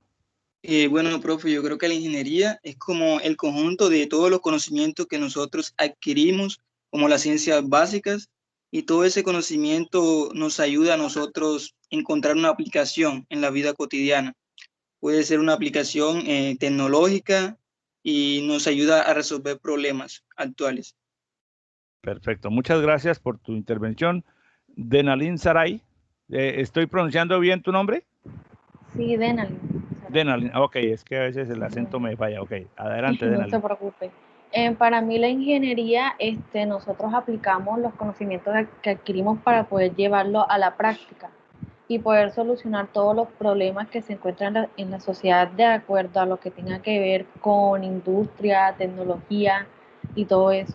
Esa precisión que acabas de hacer es importantísima. Ahora les digo por qué. Nicolás Molina. Bueno, profesor, yo considero que la ingeniería es la forma aplicativa del propio ingenio y del conocimiento adquirido para desarrollar teorías y también resolver problemas. Perfecto, muchas gracias. Listo, ya creo que los demás que tienen la mano levantada ya hablaron, me parece, no sé si de acuerdo. Entonces, quienes tienen la mano levantada que ya intervinieron, por favor, bájenla. A lo largo de la historia, el concepto ha ido evolucionando como todas las cosas. No sé, ¿Samuel Leonardo no había hablado? Ah, sí, sí, ¿verdad? Sí, ok, gracias. A lo largo de la historia ha cambiado. Una cosa era el concepto de ingeniería hace 500 años, cuando las ciencias y las disciplinas tenían un cierto grado de evolución, y otra cosa es aplicar el conocimiento y aplicar el ingenio para resolver problemas es parte de lo que hace, de lo que define a la ingeniería.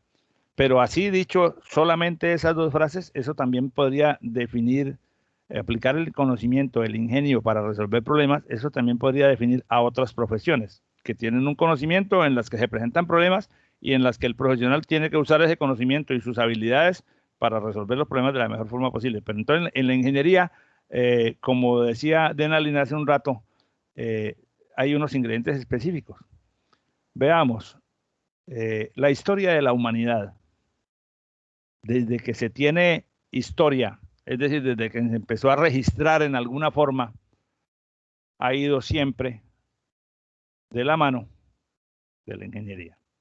Entendiendo la ingeniería en un sentido amplio, siempre a medida que el hombre empezó a civilizarse, empezó a hacer obras de ingeniería, a nivel pequeño, mediano, porque empezó a necesitar cosas. Fíjense, por ejemplo, estos dos casos que yo le pongo aquí. Estos, al lado izquierdo son dos dibujos de Leonardo da Vinci. Ustedes deben haber escuchado, deben haber de pronto visto programas de televisión sobre Leonardo y su obra. Leonardo era un tipo, tal vez el más protuberante de todos los ingenieros de la historia. Pero Leonardo no era ingeniero de formación, sino era inventor. Pero además era biólogo, además era artista. Además de tener una cantidad de cosas, hacía disección de cadáveres en forma oculta para conocer cómo era el organismo por dentro, arriesgándose a ser condenado por hereje. Pero hizo cosas como, por ejemplo, este diseño de una bicicleta en el año 1500, no sé cuánto, por allá, que después alguien construyó realmente siguiendo el modelo y es un diseño que funciona, o sea, es como las bicicletas que se inventaron después. O sea que realmente el que inventó después la bicicleta tuvo que hacer un proceso mental, si no conoció el modelo de Leonardo, muy similar. Este dibujo, que es un tanque de guerra para Leonardo en su época, fue después construido como un prototipo. Y muchas de las cosas, él diseñó un helicóptero, por ejemplo, en épocas en que no había motores para dar la velocidad suficiente de la hélice para sustentar el peso, en fin. La ingeniería en esa época no era como la de hoy, pero existen conocimientos, existen ingredientes básicos que son el conocimiento que ustedes mencionaron todos hace un rato, la capacidad analítica, la capacidad que tiene el individuo para usar ese conocimiento y analizar la situación para encontrar vías de solución, y la creatividad que todos ustedes dieron en sus respuestas, el ingenio. El ingeniero se las ingenia, pero no se las ingenia de una manera absurda, siempre se las ingenia con base en la ciencia, en lo que está aprobado, en las leyes que se conocen y en su forma y en su habilidad, en su principal destreza, que es la capacidad de analizar una situación para encontrar las posibles vías de solución. Eso es parte de las habilidades esenciales de un ingeniero de sistemas, porque nosotros tenemos unos conocimientos que, como veremos, el conocimiento va cambiando. El conocimiento en la época antigua se obtenía por la tradición oral, luego se empezó a escribir, se empezaron a estudiar los fenómenos y se formularon las leyes. En la física, por ejemplo, todavía trabajamos con las 3 leyes de Newton, que fueron inventadas o que fueron formuladas por él hace varios siglos. Claro, en la física clásica, en la física moderna, entonces están las leyes, la teoría de la relatividad propuesta por Einstein, y entonces el enfoque moderno, el enfoque de la física ondulatoria y la física nueva es distinto al de la física newtoniana, pero las dos cosas coexisten, porque no podemos tampoco seguir solo con la física clásica, dado que ya tenemos fenómenos caracterizados en el terreno del espacio-tiempo. Entonces el ingeniero, además de tener esas 3 cosas que tenía aquí, que tiene que tener conocimiento, capacidad analítica y rasgos de creatividad fuerte, usa ese conocimiento, usa herramientas y usa instrumentos de medición. Inicialmente las herramientas en la época primitiva pues era el cuerpo, los dedos, pero las manos, pero fácilmente la persona se da cuenta que con la fuerza de sus manos no puede hacer ciertas tareas y entonces se inventa una herramienta. El más primitivo, el que quería, el primate que quería partir una nuez, como lo vemos todavía en los documentales, un mono capuchino quiere romper una nuez, no la puede romper con la mano, pero sabe que dándole con una piedra la rompe. El ser humano, a medida que evolucionó, pues fue creando herramientas manuales y hoy en día usamos distintos tipos de equipo y de maquinaria. Instrumentos de medida. Fíjate, estas 2 cosas sirven para lo mismo. Este es un nivel, es decir, una herramienta que sirve para saber si una superficie está horizontal o no. Los egipcios no tenían nivel de burbuja porque no usaban el vidrio así, pero tenían este nivel que es exactamente igual. Una escuadra totalmente bien hecha y una plomada en la mitad. Al apoyar estos 2 puntos sobre una superficie, si la plomada pasa exactamente aquí por el centro, quiere decir que la superficie está horizontal. Si no, ella se desvía de la marca central y ya sabemos que está inclinada a un lado o al otro. Los 2 instrumentos sirven para medir la horizontalidad en distintos momentos históricos, pero si usted necesita hoy en día medir si una mesa está horizontal y no tiene nivel de burbuja, podría hacerse uno de estos y le sirve perfectamente igual, si lo hace completamente bien. Dicen que la construcción de las pirámides se hizo transportando las piezas primero en barcos y luego sobre rodillos. Yo no me imagino la cantidad de trabajo y de esfuerzo y de vidas que se quedaron ahí para llevar piezas como esta de muchas toneladas, para subirlas por rampas como estas y luego seguir subiendo y subiendo hasta donde tenían que llegar. No sé, pero eran experiencias de ingeniería muy primitivas. ¿Cómo se manifiesta la ingeniería a lo largo de la historia? Pues por distintas clases. Primero porque el hombre tuvo que atender necesidades relativas a la construcción, hacer sus casas, hacer edificios, hacer caminos, y al hacer caminos aparece la necesidad de hacer puentes. Después de que el hombre se asentó en una situación, entonces empieza a hacerle falta el agua y entonces tuvo que construir acueductos. Fíjense, y después entonces empieza a construir cosas monumentales, catedrales, templos, para satisfacer las necesidades espirituales.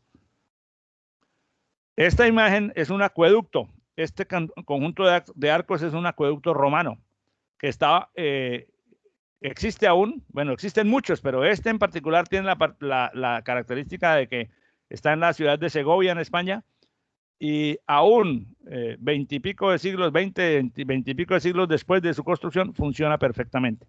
¿Cómo que un acueducto? Pues es que estos son unos arcos, el agua va por aquí arriba.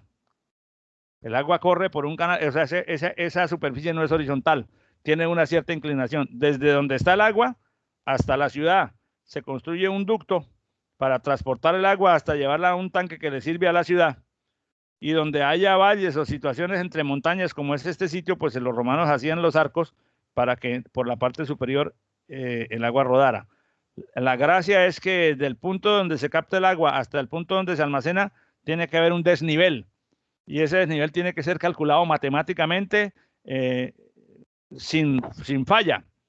El de Segovia es un acueducto que tiene 17 kilómetros de largo, es decir, es más largo que ir de Cartagena, casi como desde Cartagena a un punto entre Arjona y Turbaco. O sea, es bastante tierra la que hay ahí, y calcular la inclinación, la altura y las dimensiones de eso sin calculadoras, es decir, con el intelecto de las personas de esa época, pues representa que es una obra de ingeniería enorme. Entonces, las necesidades relativas a la construcción impulsaron inicialmente la ingeniería. Luego, las necesidades relativas al transporte, los mecanismos, las poleas, las ruedas, los carros, las embarcaciones. Se tienen registros de que en el antiguo Egipto había embarcaciones de más de 100 metros de largo para transportar por el Nilo las rocas de piedra caliza desde un punto más al sur, más alto en el continente africano, hasta el sitio de Giza, donde las empezaban a montar sobre rodillos para construir las tumbas de los reyes. Luego, entonces, podemos decir que, no las puse ahí, pero las necesidades relativas a la comodidad, el manejo de la energía, el desarrollo de las máquinas asociado a la revolución industrial que se dio a partir del siglo XIX, y las disciplinas modernas de la ingeniería, porque en esa época atrás podemos mencionar la ingeniería civil, la ingeniería naval y la ingeniería militar, porque los militares, las guerras siempre han motivado el desarrollo de tecnología. Inicialmente las armas, esas armas que usaban en la antigüedad, que era para disparar proyectiles como las catapultas, ese tipo de cosas, los puentes provisionales para pasar la tropa por encima de un río, y que hoy en día subsisten como concepto, como puentes militares, como puentes provisionales que se ponen que el ejército pone en algunas partes cuando un puente se cae o cuando se necesita habilitar una vía. Definiciones, entonces, la definición del diccionario de la Real Académica de la Real Academia es que la ingeniería es el conjunto de conocimientos orientados a la invención, como todos ustedes dijeron, y a la utilización de técnicas para el aprovechamiento de los recursos naturales. Hasta ahí era antiguamente la definición. Por eso la ingeniería, cuando no existían ingenierías como la electrónica, la biomédica, la de sistemas, entonces hablábamos de la electricidad, de la fuerza eléctrica, mecánica, el recurso humano, la ingeniería industrial, los procedimientos, o para la actividad industrial. En Google puedes encontrar esta definición, que la ingeniería es el arte y la técnica de aplicar los conocimientos científicos para la invención, el diseño y el perfeccionamiento y manejo de nuevos procedimientos en la industria y otros campos de aplicación. Esta es más genérica porque ya amplía a distintos campos de aplicación, no solamente en la industria. Y el MIT, una prestigiosa universidad de los Estados Unidos, de las más prestigiosas en ingeniería en el mundo, el Instituto Tecnológico de Massachusetts, MIT, la ingeniería es el desarrollo y la aplicación del conocimiento científico y tecnológico para satisfacer las necesidades de la sociedad, y ahí ya involucra todo lo que ustedes me dieron, pero ya es un término mucho más aterrizado en nuestra realidad, dentro de los condicionantes físicos, económicos, humanos y culturales. Entonces, ya es una definición como más moderna de lo que es la ingeniería. Entonces, el ingeniero tiene que usar conocimiento y tiene que usar sus habilidades. Ojo con esto, el conocimiento se acaba, se vence. Lo que aprendes hoy, dentro de unos años ya no te va a servir para nada. Tienes que aprender las cosas nuevas. Ustedes están aprendiendo ahora, están empezando a manipular el lenguaje Python. Cuando yo estaba en la universidad, usábamos una cosa que se llamaba Fortran. El lenguaje existe hoy en día, pero ya no se usa tanto. Usábamos otro lenguaje que se llamaba COBOL. Algunas aplicaciones por ahí en algunas partes del mundo todavía lo usan, pero ni idea de que existiera el lenguaje C. Pues sí teníamos idea, pero no lo usábamos todavía. Mucho menos Python, no había nacido Python. Ustedes están aprendiendo Python. Yo no sé si dentro de 5 años eso que ustedes están aprendiendo, el Python que ustedes están aprendiendo ahora, sea el mismo dentro de 5 años o haya sido ya sustituido por otro. Entonces, ustedes van a tener que permanentemente renovar su conocimiento. Pero además usan sus habilidades. Esas habilidades sí permanecen en el tiempo, y no solamente permanecen, sino que si usted actúa correctamente, si usted se ejercita, como toda habilidad, se desarrolla, se especializa, mejora. El que no entrena no mejora. Obviamente, si un atleta quiere ganar los 100 metros planos, tiene que entrenarse y mejorar su marca. En las habilidades del ingeniero pasa lo mismo. El que no las ejercita no las desarrolla, pero el que las ejercita se especializa y se vuelve valioso. ¿Cuáles son esas habilidades en las que vamos a trabajar? La creatividad, el pensamiento convergente, ser capaz de tomar datos de distintas fuentes o puntos de vista distintos e integrarlos, o sea, hacer converger cosas en una sola idea y priorizarlas. El pensamiento divergente, ser capaz de mirar una situación, aprender a evaluar una situación y encontrar distintas posibles soluciones, no solamente la solución tradicional. La capacidad de análisis, ya la hemos discutido y esa se va a fortalecer muchísimo con su trabajo, con su arduo trabajo en los cursos de ciencias básicas y de fundamentación profesional, los cursos de fundamentos, de programación de objetos y estructura de datos. La capacidad de trabajar en equipo, porque olvídense que ustedes van a poder a pensar o a tener una vida solitaria. Siempre van a estar trabajando con gente de otras disciplinas. La serendipia. Esa es una palabra, no sé si ustedes la habían oído antes, el serendipity que dicen los gringos. Es esa habilidad o esa destreza que tiene la persona para que cuando está buscando una cosa encuentra otras inesperadas o por la convergencia de todas estas cosas en su mente dice, ay, pero podíamos ver tal otra cosa. Ese no es lo que estábamos buscando, pero salió una cosa ahí que no tiene de pronto mucho que ver con lo que estamos, pero que me puede ser de utilidad para determinadas circunstancias. Esa es la actitud de estar preguntándose siempre, ¿qué pasaría si hago aquí? O si yo muevo esto aquí, ¿qué sucede? Claro que no se trata de mover irreflexivamente los botones de una máquina porque uno puede causar un desastre, pero sí de utilizar sus habilidades para desarrollar esa actitud de querer saber un poquito más. Las habilidades de diseño y la capacidad de comunicación verbal escrita. Entonces, esta capacidad también es muy importante en un ingeniero, en un profesional en general. Un ingeniero de sistema mucho más porque con ella es que uno puede interactuar con las otras personas. Por eso yo les anticipo que ustedes van a estar enfrentados permanentemente a actividades orientadas a desarrollar todo esto, pero de una manera muy especial.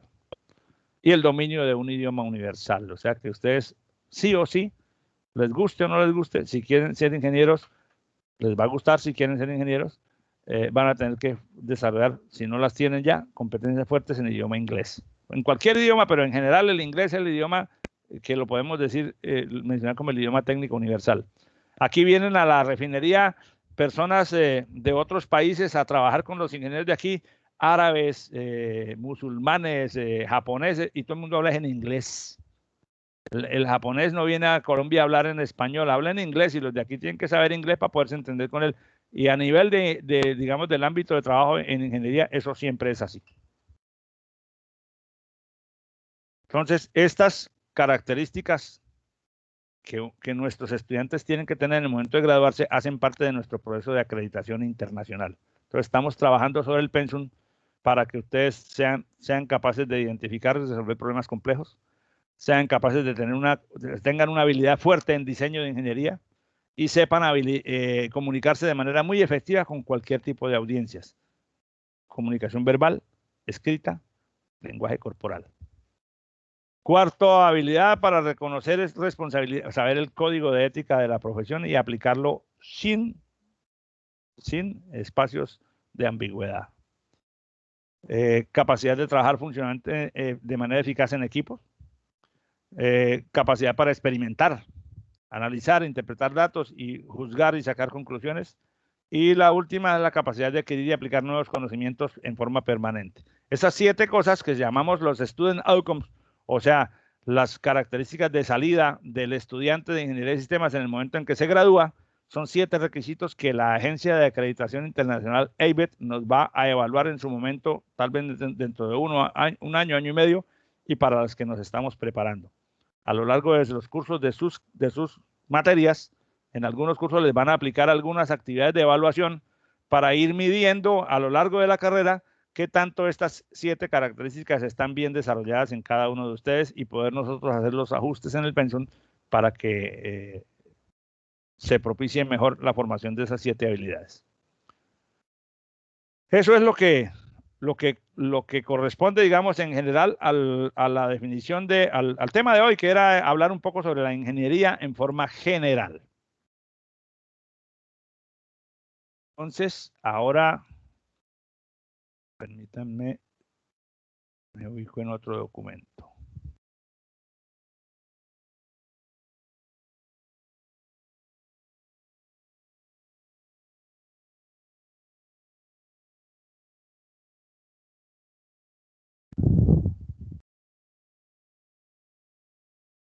Vamos a cerrar esto aquí un momento.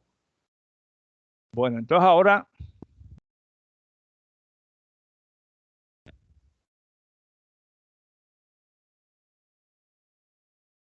¿qué les voy a poner a hacer de aquí a la semana entrante?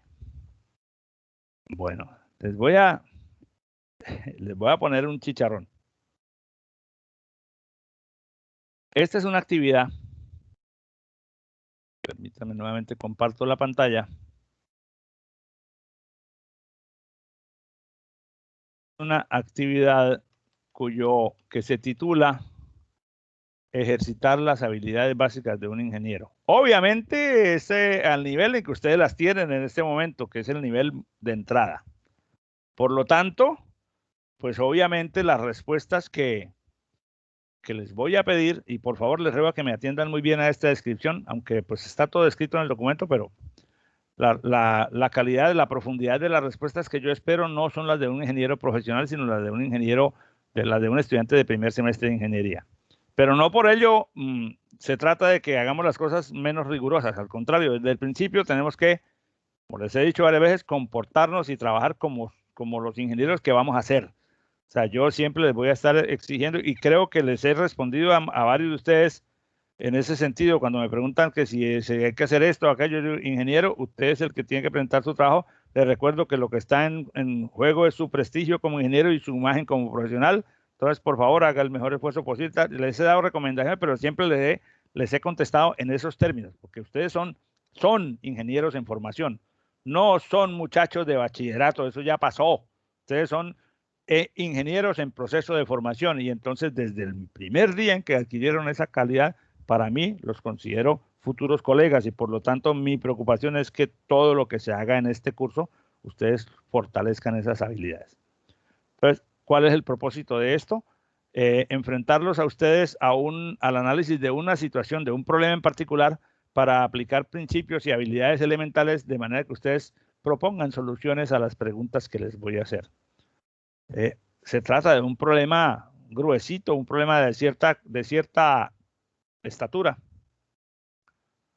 que se describe como dice a continuación. Este es un caso que correspondió a la vida real. Creo que no lo voy a leer en todo el detalle, pero en el año 74, es decir, hace 47 años, cuando iban a ampliar una avenida en Bogotá, la calle 19, que necesitaban ampliarla,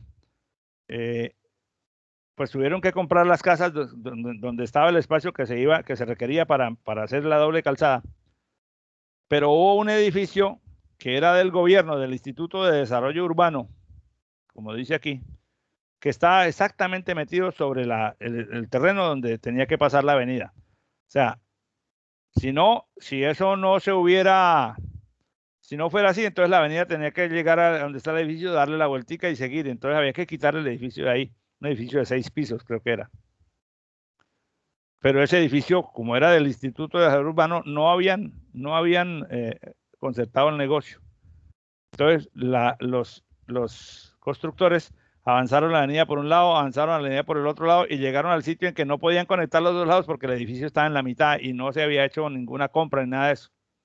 Entonces apareció un personaje, un ingeniero, un loco por ahí, ingeniero de mucho prestigio, y dijo: no lo tumben, eso se pierde muchísimo. Además, el edificio era relativamente nuevo. Corrámoslo. ¿Cómo así que corramos? Es decir, si lo corremos para el lote siguiente que está desocupado, porque ahí lo que era un parqueadero o algo así, o tumbaron la casa, no sé. Lo rodamos para allá y ahí a usted les queda el espacio para hacer su avenida. ¿Y cómo vamos a rodar el edificio? Y sí se puede. Pero aquí está descrito cómo lo hicieron. Entonces armaron un equipo de ingeniería. El edificio tenía 7 pisos, estaba descansando, o sea, en el primer piso había unas columnas que sostenían el resto del edificio, unas columnas de alrededor de 3 metros de altura, y tenían que moverlo 29 metros, que era el espacio que necesitaban para hacer la vía. Pero moverlo en línea recta, no que se moviera, no que si yo lo muevo 29 metros para un lado, también se mueva para el otro, porque entonces se chocaba con las otras edificaciones. De hecho, el espacio máximo para moverse en el sentido lateral era de 26 milímetros, o sea, una cosita chiquitica porque pegaría con otro edificio. Entonces tenían que rodarlo de tal manera que se pudiera rodar, pero sin moverse hacia el lado más allá de 20, o sea, al máximo 26 milímetros. 26 milímetros, o sea, 2 centímetros y medio. Bueno, entonces aquí se describe cómo lo hicieron, y primero que todo, en las columnas de abajo las unieron con unas vigas de concreto que fundieron para que quedara todo amarrado y no se moviera una columna con respecto a la otra. A eso le dieron un volumen. Luego construyeron unas vigas horizontales en forma de T para hacer que esas vigas fueran como la pista sobre la que iba a rodar el edificio. Luego cortaron las columnas, cortaron el cimiento y montaron esa, o sea, antes de cortar pusieron unas placas con unos rodillos, luego cortaron por debajo de los rodillos y quedó el edificio montado en unas plataformas con rodillos para empujarlo con unos gatos que tenían que empujarlos, rodar, porque los gatos no tenían un brazo de 29 metros, sino de 2 metros. Entonces, a medida que se iban rodando un poquito y que los gatos llegaban a su máxima extensión, paraban, rodaban los gatos, apoyaban un pedestal y así sucesivamente. Eso se transmitió por televisión en esa época. Yo tenía 10 años. Creo que yo tenía así, fue año 74, yo tenía 11 años. Creo que se demoraron todo el día en eso, como unas 9 o 10 horas. Aquí está descrito todo eso. Luego, cuando llegaron al sitio, que ya tenían unos cimientos preparados para que el edificio se rodara, entonces las columnas recortadas del edificio quedaron encima de otras y pudieron hacer los amarres para cimentarlo nuevamente en su sitio. Y completaron. Después hasta el edificio le echaron 2 pisos más. Este es el edificio en su posición actual. Hagan de cuenta que este edificio estaba aquí en este espacio. Por aquí pasa la calle 19 y el edificio fue rodado hasta allá, hasta su posición actual. Estas columnas que están aquí debajo son las que se tuvieron que cortar y unir primero con unas vigas horizontales para que todo eso fuera un solo volumen. Estos 2 pisos que están aquí arriba son los que se echaron después, o sea que originalmente el edificio estaba hasta aquí. Creo que hasta este piso, sí. En internet ustedes van a ver, el edificio se llama el edificio Cudecom. Es un hito en la historia de la ingeniería del país. En internet, en YouTube y en distintas páginas ustedes pueden ver mucho material sobre el caso, porque incluso hay algunos videos y cosas que se registraron del movimiento para comprender mejor cómo fue que sucedió. Este dibujo lo que nos muestra es que si el edificio estaba aquí, tuvieron que correrlo hacia acá. Bueno, esta es una representación esquemática del edificio junto a otros, etcétera. Hay que correrlo hacia acá, que es como decir correrlo desde aquí hacia allá. Desde aquí hacia allá. Bueno, esa es información general. Entonces, aquí hay 5, 1, 2, 3, 4, 5, 6 preguntas para que ustedes resuelvan. La primera es hacer una gráfica o dibujo que muestre cómo se amarraron las columnas que sostenían el edificio. Luego, elaborar otra a partir de la primera en la que aparezcan las vigas en forma de T que constituyeron la pista de rodaje del edificio. Y así sucesivamente. Pero bueno, este trabajo tiene una característica distinta al primero. Las reglas y condiciones son las siguientes. Si quiere ir a internet, ahí hay una cantidad de materiales que puede usar. Si los utiliza, deberá citarlos como parte de su bibliografía. Este trabajo está diseñado para ser un trabajo elaborado en equipos de 5 alumnos. Los equipos ya fueron conformados en Sabio, o sea, al cerrar esta clase les enviaré la lista de los estudiantes que integran cada equipo. ¿Cómo hice los equipos? Le dije a Sabio, organíceme los estudiantes en grupos de A5 y él automáticamente hace una selección. No necesariamente esa selección de equipos va a permanecer a lo largo de todo el semestre, sino para este trabajo. Si nos va bien, la podemos mantener, pero si hay grupos en los que suceden cosas que no sean deseables, lo revisamos después. El propósito es explorar sus capacidades para resolver esas preguntas con lo que ustedes saben y lo que averigüen. Por lo tanto, la calidad de la respuesta no va a ser determinante para que diga, es que eso usted hizo una burrada y no, porque es que ustedes son estudiantes que están recién empezando. Lo que me interesa ver es sus habilidades, esas que mencioné en las láminas que vimos antes. Todo lo que afirmen en el trabajo debe tener el sustento respectivo. Y luego entonces deben entregar con las respuestas un documento, uno por cada grupo. Por eso están en Sabio, les va a permitir subir un documento por cada grupo que ustedes lo tendrán que compartir y elaborar de manera colaborativa. Con estas restricciones en tamaño carta, con estos márgenes, con esta letra Arial interlineado 1.2. Los gráficos o dibujos que se piden allá los pueden hacer a mano si quieren, pero obviamente para meterlos en el trabajo tienen que sacar la foto o el escaneo y meterlo dentro del documento. Pero eso sí, una foto que sea legible, que se vea con claridad el dibujo. No tienen que hacer el dibujo en una herramienta computacional porque eso además sería una carga de trabajo extra. En el documento va a tener una portada que tiene que tener el logo de la universidad, el título del trabajo, los nombres de los autores y la fecha. Las páginas deben ir numeradas con el número de páginas centrado en la margen inferior. Debe tener tabla de contenido, debe tener una introducción, debe tener el cuerpo del trabajo, que son las respuestas a las preguntas, las conclusiones del grupo y la bibliografía que utilizaron. Todas estas son partes exigibles del documento para ser entregado el jueves a la medianoche como máximo. En la clase del viernes 19, o sea, de hoy en 8, yo entonces haré una sustentación de esos trabajos, escogiendo de cada grupo una persona, la que yo quiera escoger, para hacerle preguntas sobre sobre el trabajo, o sea, para que sustente el trabajo y esa persona lo sustenta en representación de su grupo, pero yo escojo a quién de cada grupo.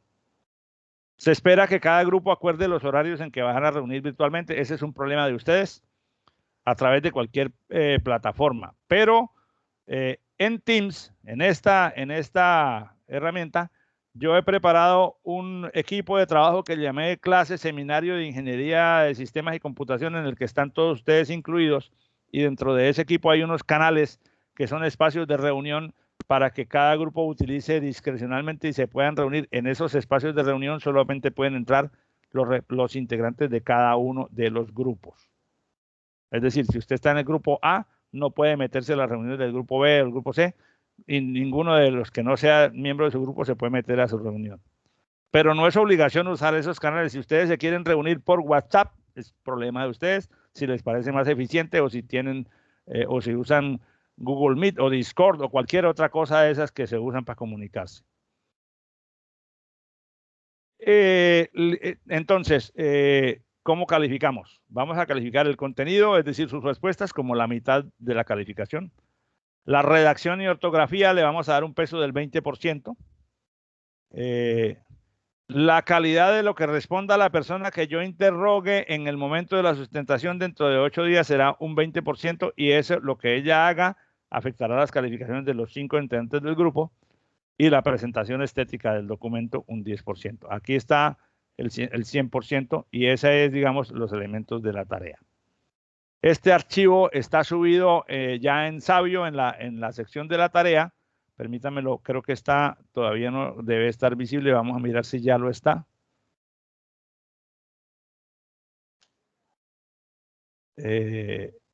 Cada vez me pide esta autenticación, pero bueno. No sé por qué la pide 2 veces. Bueno, entonces vamos al curso de seminario. Activar edición. Semana 2. Entonces, en la semana 2 está un video que les mandé hace unos días que me pareció como chévere para verlo. Y aquí están entonces las láminas de PowerPoint que vimos el día de hoy. Y aquí está la tarea en donde dice semana 2, habilidades del ingeniero. Al entrar en la tarea, aquí está el documento que les acabo de mostrar. O sea, este PDF es exactamente este que contiene todas las especificaciones de la tarea. Como en todos los casos, entonces, ¿qué es lo que yo espero que ustedes inicialmente lean? Y que cualquier pregunta que tengan sobre el contenido o cualquier cosa, duda que surja, me la hagan llegar.